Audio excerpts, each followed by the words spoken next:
Hi, I'm attorney Sean Murphy. As an attorney who practices in housing court, I've encountered many disputes between landlords and tenants, some of which could actually be avoided. Here are 7 tips for a smooth tenancy. Tip number 1. Make sure you read, understand, and discuss the terms of your lease. Be sure to know who's responsible for what. Expectations for both the landlord and the tenant should match up. Tip number 2. Do not pay your rent with cash, and landlords don't accept cash.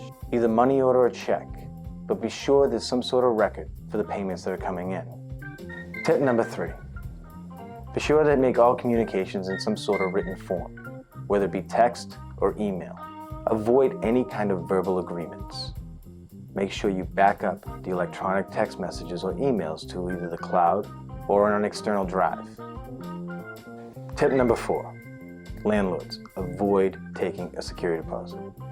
The security deposit statutes in Massachusetts are very strict, and even a small mistake can subject you to serious liability. Tenants, if you're paying a security deposit to your landlord, be sure it lists in the lease that it is a security deposit and the amount is correct. And also be sure to know where it's being held. Tip number 5. Tenants, be sure to report any items that need to be repaired. Landlords, be sure to respond to these request repairs right away. Tip number 6. Be sure to keep receipts for any repairs or improvements you've made. Keep the receipts in a safe place.